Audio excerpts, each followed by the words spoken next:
வணக்கம். இன்னைக்கு சிறிய விளக்கம் பெரிய மாற்றத்தில் நம்ம எதை பற்றி பார்க்க போகிறோம் அப்படின்னு பார்த்தீங்கன்னா, நம்ம எங்கே இருக்கோம்னா, இப்போ மான்கள்லாம் நிறைய இருக்கக்கூடிய இடத்துல ஸ்ரீலங்காவில் இருக்கோம்.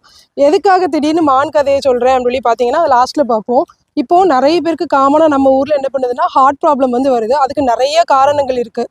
அதாவது டயபெட்டிக் கண்ட்ரோல் இல்லாமல் இருக்கிறது, ஹைப்பர் டென்ஷன் இருக்கிறது, இல்லை கொலஸ்ட்ரால் இருக்கிறது, இந்த மாதிரி நிறைய காரணங்கள் இருக்கிறதுனால கூட மேபி நமக்கு ஹார்ட் அட்டாக் வர்றதுக்கான வாய்ப்புகள் ரொம்ப அதிகமாக இருக்குது. இப்போ எல்லாருக்குமே ஹார்ட் அட்டாக் வந்த உடனே ஓகே ஃபர்ஸ்ட் பண்ணுறது என்ன, ஆன்ஜியோ பண்ணுறாங்க. அதுக்கப்புறம் ஸ்டெண்ட் வைக்கணும் அப்படின்னு சொல்கிறாங்க. இதுக்கு ஒரு தீர்வே கிடையாதாப்பா, எப்போவுமே ஆன்ஜியோ பண்ணுறது ஸ்டெண்ட் பண்ணுறது தான் தீர்வான்னு கேட்டிங்கன்னா இல்லை. நம்ம சித்த மருத்துவத்தில் இதற்கான தீர்வு வந்து நிறையவே வந்து இருக்குது. எப்படின்னு சொல்லி பார்த்தீங்க அப்படின்னா, நம்மளோட சித்த மருத்துவத்தில் மான் கொம்புலேருந்து செய்யக்கூடிய சிறுங்கி பருப்பம் வந்து கிடைக்கிது.